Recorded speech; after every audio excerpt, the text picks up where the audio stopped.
也是精心布置过的，就跟红星剧院一模一样。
白锦熙，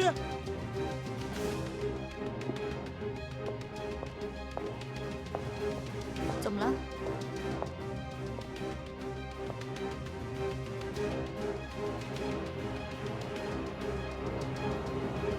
这不是第一个案子那个受害人马小飞吗？看来案犯就是在这里冲印照片的。这两个案子可以合并调查了。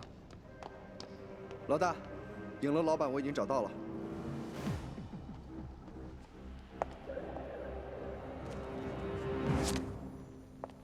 走。你是这个店的老板？是的。我是江城刑警队的刑警白锦熙。警官好。请我抽烟啊，警官。坐下。你昨天和今天在哪儿？我这2天不在江城的。之前有一个剧组欠我钱，我去要债去了。我今天晚上7点40才回来。不信你看，我这车票还在这儿呢，你们可以去查的。 这件事情我们会查的。有没有见过这个女孩子？没见过。看仔细了，她很可能是来你店里拍过照片的客人。不可能的，来我这儿的人多多少少都有些印象，特别是女孩。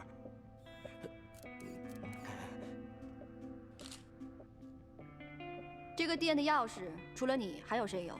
还有我老婆有，不过这段时间她出去了。 他出去旅游去了。这么大一个店，就你自己一个人吗？没有请别的员工？我哪请得起别的员工啊？我这是小本经营，自己玩玩就行了。真的，我说的都是事实。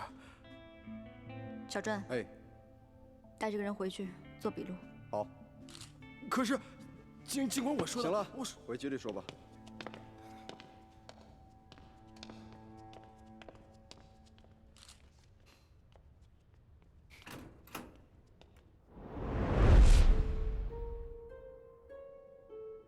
说说吧，之前的那起强奸案是不是你做的？强奸？我没强奸，这事儿不是我做的。不是你做的啊？不是你做的，你大半夜的在案发现场附近跑什么？老大，你怎么知道这个人有问题的？当时在下雨，他居然不打伞，在大路上跑。如果是住在附近的人，怎么可能不打伞就出门呢？ 我确实不住在那儿，但是我真的没强奸别人。我去那儿是想偷点东西。我进了影楼，发现里面没人，就偷了点钱和一些值钱的东西。后来我进了一个房间，发现里面有很多模特。我看到沙发上躺着一个人，就走了过去。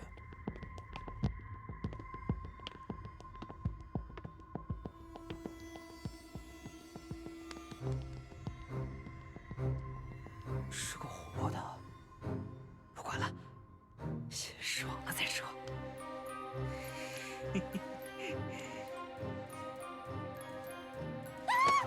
开始以为是个假人模特呢，结果摸了一下是真人，然后他就醒了，吓得我就跑了。我知道偷东西不对，但是我真的没有强奸人，真的，我说的都是真话，你们得相信我呀。你说的是真的假的，我们很快就会知道。小专，哎，带他去做一下精液化验，看结果是否匹配。走吧。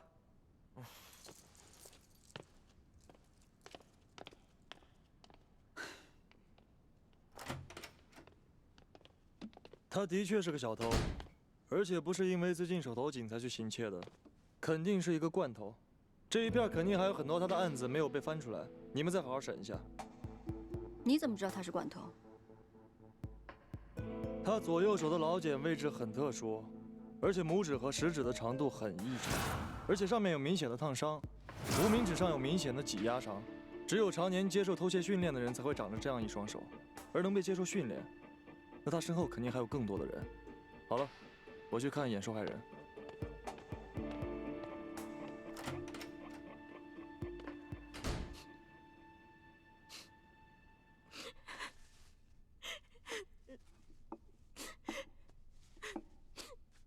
好了，你也别太难过了，我们一定会抓到凶手的。先喝点水吧。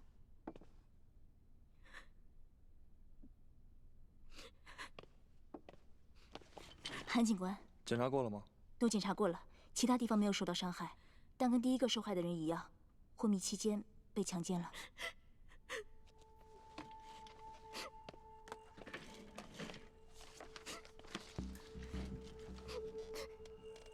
我不知道那个王八蛋到底是怎么做的。我明明在家里睡得好好的，为什么会在那样的地方醒来？你还记得昏迷之前发生过的事吗？我今天挺早下班的，大概7点多左右就到家了。因为有一些比赛感冒，所以吃了药就睡下了。几点睡的？我是边看电视边睡的，好像一集电视剧结束的样子，8点半左右吧。那中途有醒过吗？没有。当我隐约觉得在睡梦中，好像有人在摸我的身体。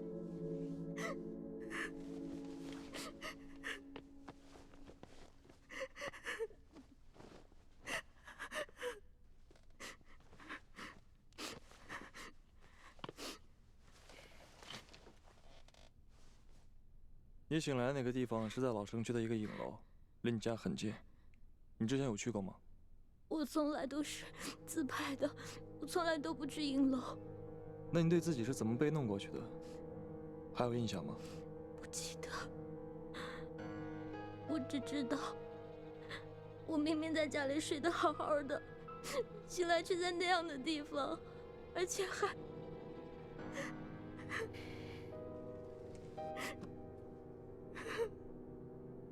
那你再想一想，昨天晚上有没有发生什么特别的事儿？特别的事儿？就比如，有没有做什么奇怪的梦？对，我做了一个梦。恭喜啊！恭喜！恭喜！恭喜啊！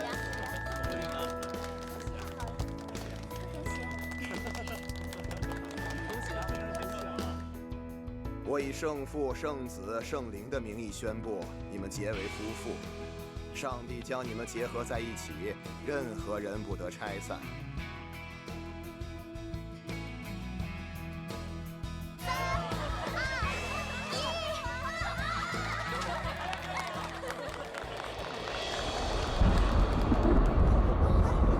你看那怎么了？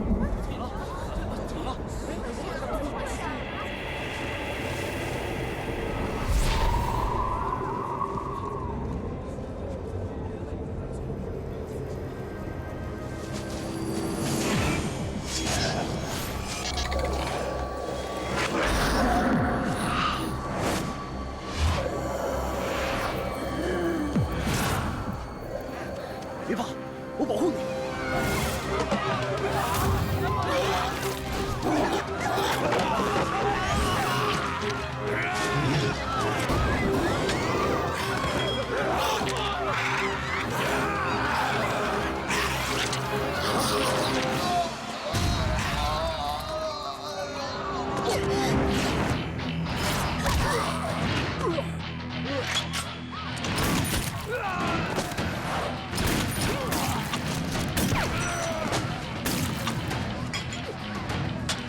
激了，好像身临其境一般，感觉并不真实。可是当我从梦中醒来，好像全世界都不一样。我竟然被人……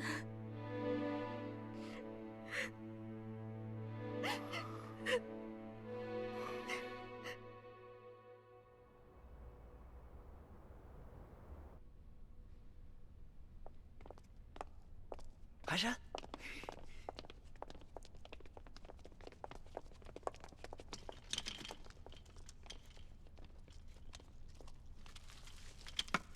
精神点。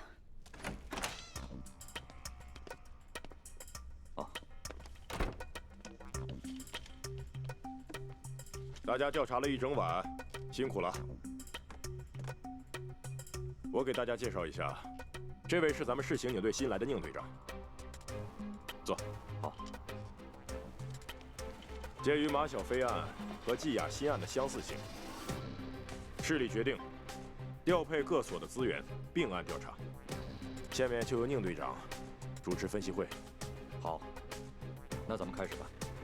周小传，你说说看，咱们现在都掌握了哪些情况？好，我们在现场并没有发现其他的线索，只是在受害人身上发现了遗留的精液痕迹，而且在我们的数据库中也没有匹配的 DNA。各位请看屏幕，这些就是2起案件红星剧院和影楼的现场照片。2位受害者在案发时都被放在了精心布置的场景内，而且2位在醒来的时候都声称自己做了一个美好的梦境。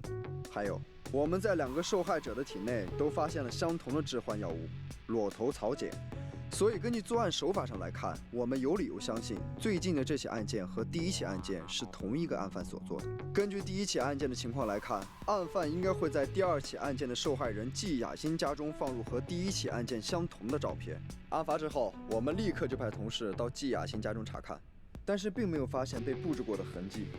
现在我们已经搜集了季雅欣最近添加的物品，挨个进行排查。也许案发时间因为意外因素，比预定的时间要早，案犯还来不及去布置。有这种可能性。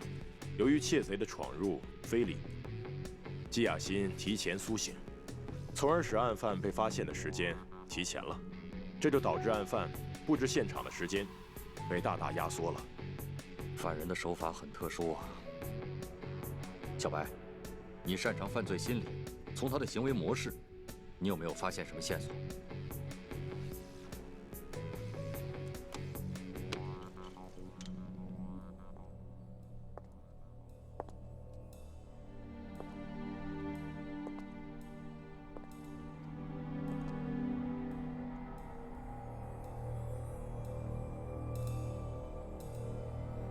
假如我就是嫌疑人，我今年差不多25到30岁之间，相貌普通，身体结实。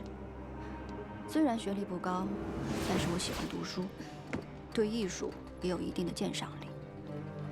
今天这里来了一批新的名画。我渴望拥有爱情和家庭生活，我饿了。但是总有一些金钱至上、以貌取人，并不了解我内在的人。他们低俗、肤浅。特别讨厌，但是没关系，我会给他们认识我的机会。条件很简单，只要他符合我内心的审美，我很清楚他需要的是什么样的人。他不会距离我太远，因为我会在上下班的路上跟居住的附近发现他。我的工作自由度很高，我有足够的时间去观察他，了解他。我知道他跟我一样，在这个肮脏的世界挣扎着。其实他自己不知道，他内心有梦。不过没关系，我们可以一起去完成这个梦。我会选择周3跟周6行动，也许是巧合，那2天都下雨，但本质是因为这2天我的时间最充裕。我会提前给他们服用裸头草碱，这样。他会比我先进入梦境，但我不介意，因为接下来全都是属于我的时间。我我会选择使用自己制作的道具，因为我的收入不高，不想为此花太多的钱。也因为我的确有这方面的手艺，我一直梦想能有现在这样的画面，家庭生活，因为这些都是我得不到的，或者是我曾经得到又失去的，而这一切可能就是造成我真正犯案的原因。综上所述，我认为我们的嫌疑人年龄应该在25到30岁之间，学过相关的艺术专业，有过辍学或者是类似的经历，就居住在受害人5公里的范围内，现在从事比较底层的工作，但是跟艺术相关，比如说是设计人员，或者是娱乐场所的演职人员。有过我上述的这些背景资料的人，我们都可以通通列入要调查的范围内。鉴于裸头草碱的获取渠道，我认为这个人他应该跟医院或者是药房有过频繁的接触。可是，药物能控制梦境吗？我只听说过催眠有这样的效果。有这种可能性，但是我们目前的线索还不够，不排除他使用了多种方法来达到自己的目的。毕竟他追求的是对受害人从身体到心灵全方面的征服。大概就是这样。小白剥茧抽丝，说的有一定的道理。既然现在是并案调查，建议所有的条件都必须交叉排查。今晚之前，我们必须要查出嫌疑人的名单，阻止他再次作案。小白，省队在调研期间，韩晨警官会带领大家共同行动。他经验丰富，屡获奇功，大家一定要好好的支持他。是。专案组现已成立，期间涉案辖区内各所都会积极配合。这2起案件性质恶劣，各位都是从市里各处派来的精英，无论如何，我们都应该尽早破案，还广大市民一个太平盛世，朗朗乾坤。是。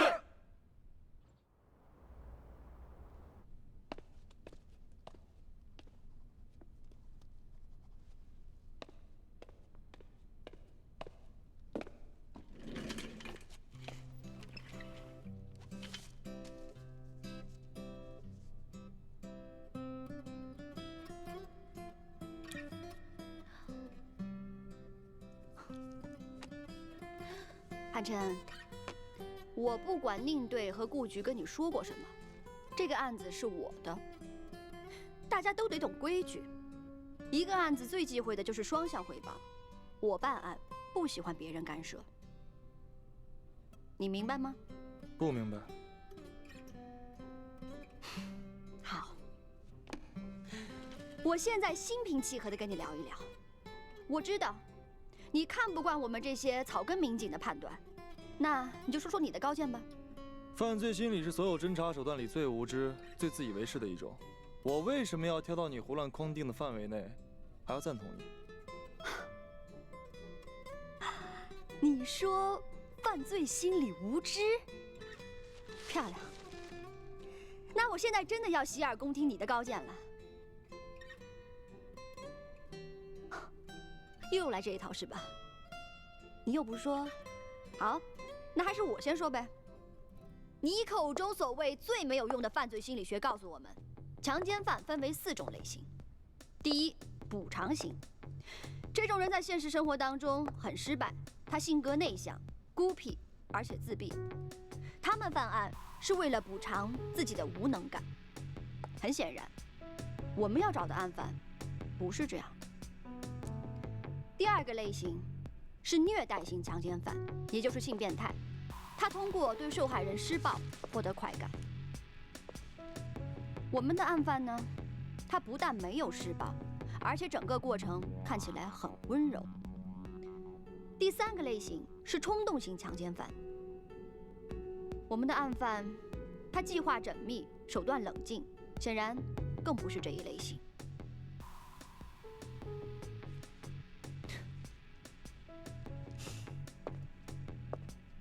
我认为这个案件的案犯，他比较特殊，他应该属于第4类，移植情感型强奸犯的变异。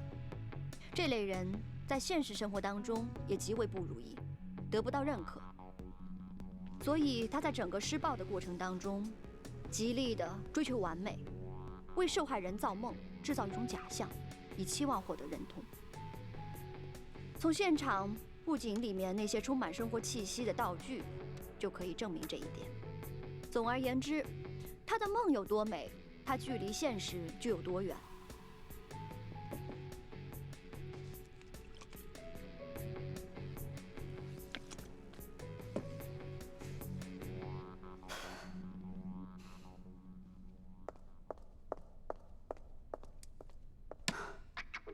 什么意思啊？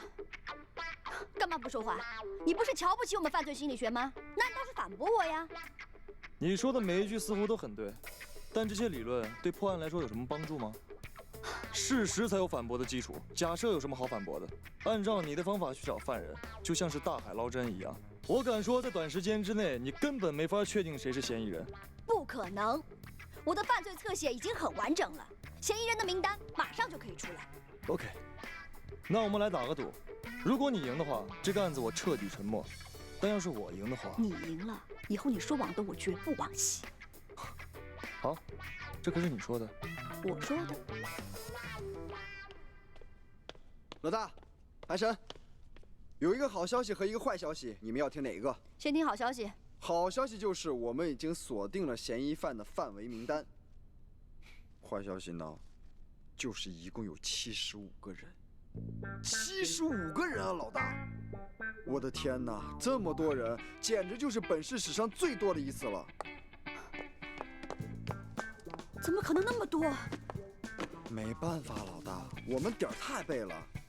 2个案发地重合方圆5里之内，除了有一个蓝星机械厂之外，还有一个什么游乐场——嘉年华游乐场。2个地方的底层人员，再加上符合你侧写的人员，零零碎碎有好几百号人。行了行了，我知道了。出去。我走了。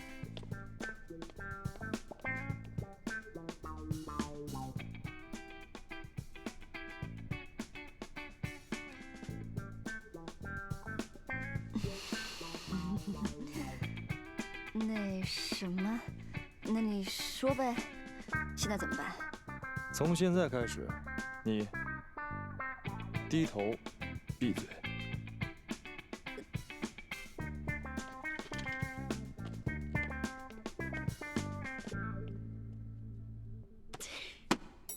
徐医生来了。徐医生又来看小白啊？好帅！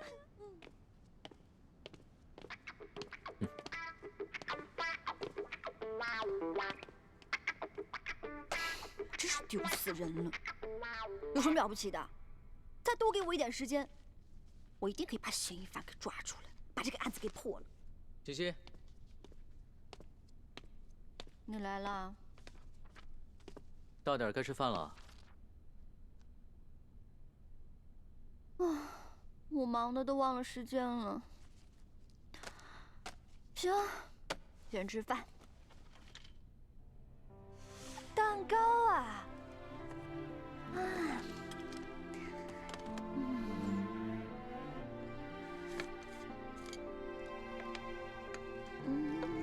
心情不好的时候呢，吃点甜食。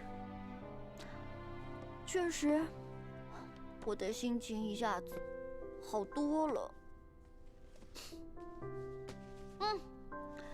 吃饭。对了，老徐，上次从现场抓到的那个嫌疑犯的 DNA 检验报告出来了吗？报告已经出来了，刚送去，跟之前那桩案子里提取到的嫌犯精液的 DNA 匹配了，大概今天能出结果。还是你们的速度快。唉，我现在对这个案子呀，简直是一头雾水。这个案犯呢，他设计的非常缜密，而且人冷静，连我一向最引以为豪的犯罪心理侧写都派不上用场。在附近啊，有太多的嫌疑人符合这一侧写了，我都不知道怎么办。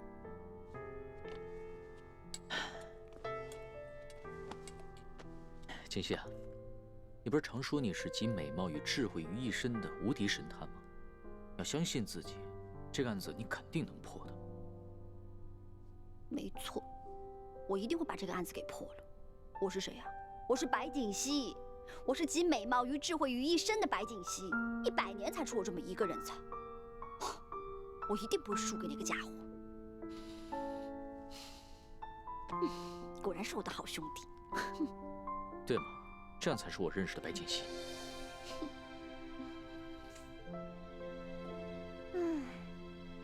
心情一放松，吃点东西，我觉得我的眼睛都快睁不开了。那就睡会儿吧。不行，我下午还要去走访呢。想睡片刻呢，可以补充精力，还是睡会儿吧。也行，我就睡10分钟。你不走吧？那记得待会儿叫醒我。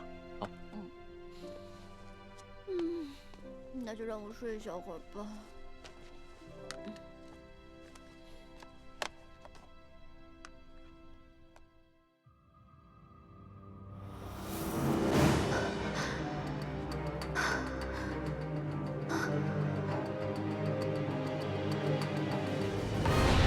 快走，走啊！快走，走啊！你是谁？别过来，不要过来！我是说等你一毕业就结婚，这辈子非你不娶吗？你到底是谁？快走啊！走啊！不要过来！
人都哭了，你还亲得下去？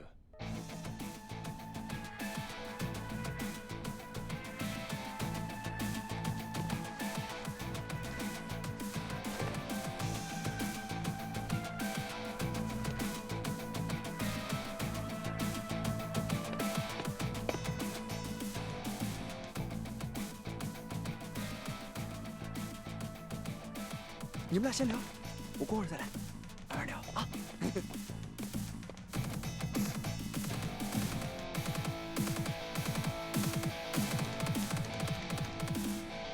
太尴尬了。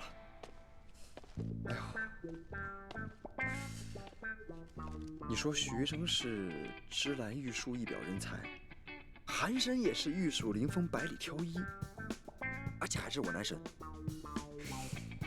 这老大该怎么选呢？小传啊，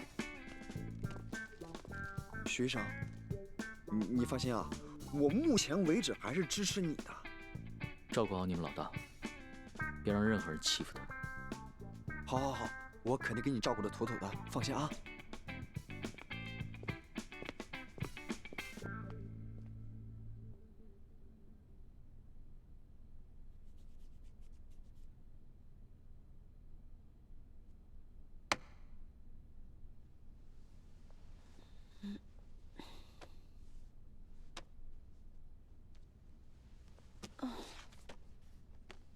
哭够了？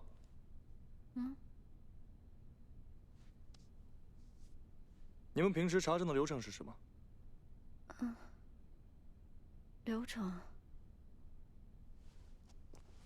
流程就是确定调查方向，相关人物走访，搜集证据还有资料，当然也要看具体情况。如果有关联的案件，还得去调取之前的档案。我没记错的话，你这个级别要调取市局档案，需要局长的签字吧？是啊，可是我不用啊，我去找市局的老周就可以了，刷个脸的事儿。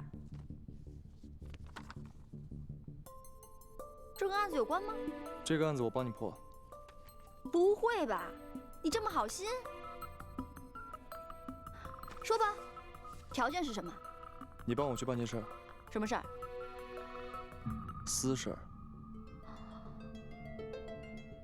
行。老大，潘神，我刚才去了趟尸检所，那里的小姚把2名受害者家中提取的证物进行了分类，看看能不能对比出来有什么相似路径，能不能帮助破案。太好了，特别大的帮助。但是老大，我们有75个嫌疑人，接下来要怎么办啊？这75个嫌疑人，如果我们挨个的去审的话，肯定能找出罪犯来。但是这样做工作量大不说，第一打草惊蛇，第二对被害人声誉也有损害。那怎么办啊？怎么办？我们这儿不是有一位大神吗？大神，你说说怎么办呀？传统刑侦的手法看起来似乎是有一些笨，但是比较实用。比起撞大运一样的犯罪心理，不知道强了多少倍。老大，别生气，别生气。你是律师对吧？是啊，怎么了？你怎么知道我是路痴？你有多路痴？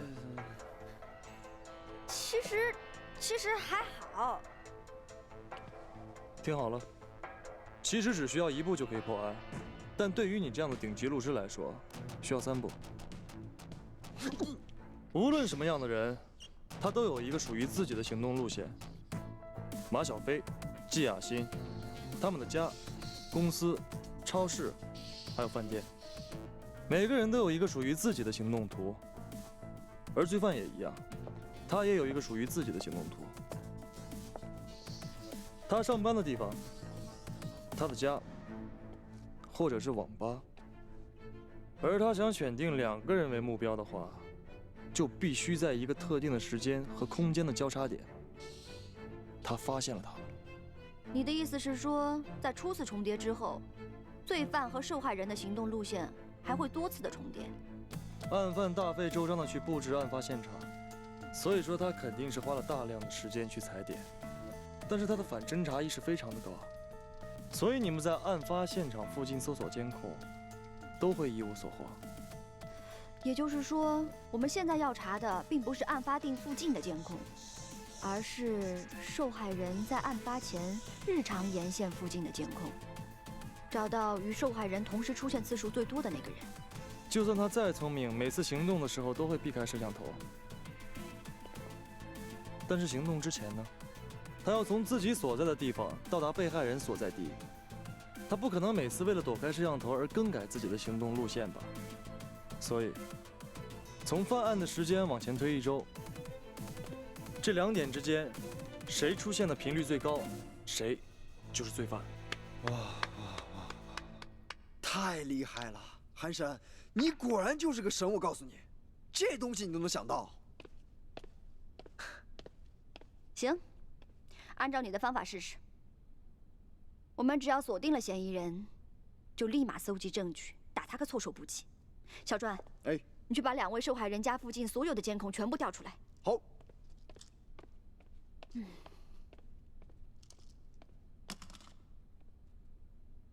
等你确定了嫌疑人再来找我吧。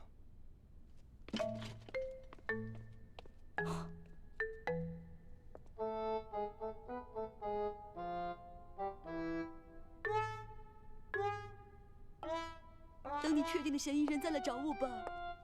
牛什么牛？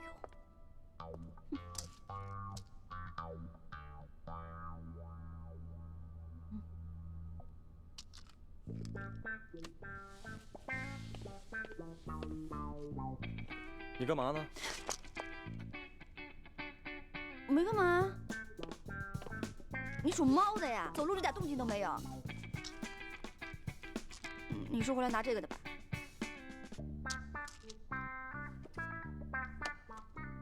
趁人不在翻别人的东西，是你的癖好还是职业病？我没有偷看，这他自己不需要跟我道歉，吃颗糖，可以让你的嘴更甜一些。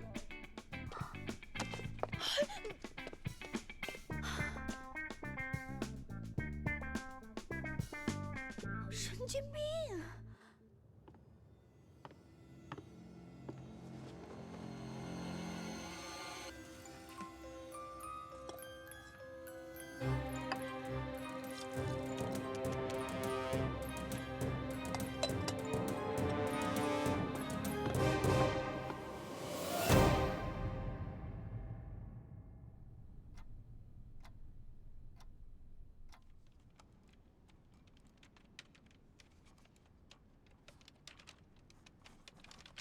骄傲自大，目中无人，工作散漫又不负责任，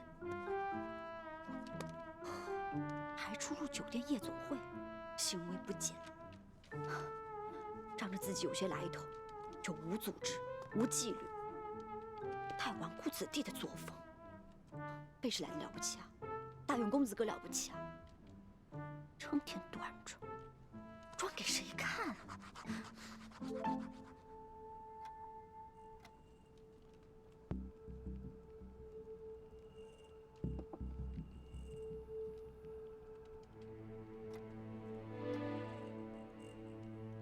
哎，老大，有发现？什么？有辆车在马小飞和季亚欣案发前，经常出入老城区的这几条街道。就这个。能看清楚车牌号吗？不行，距离太远，看不清。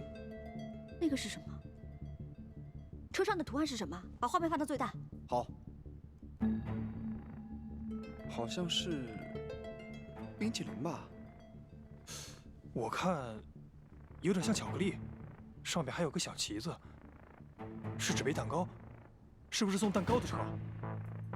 爸爸说会带我去看马戏团的表演。是帐篷，是马戏团的帐篷。我在幼儿园跟马小飞家都见过这个马戏团的招贴画。小传，哎，把之前那个75人大名单全部调出来，凡是属于马戏团人员的资料全部调出来。好。小琪，你在这里盯着，有任何消息立马通知我。好的。走，马戏团走一趟。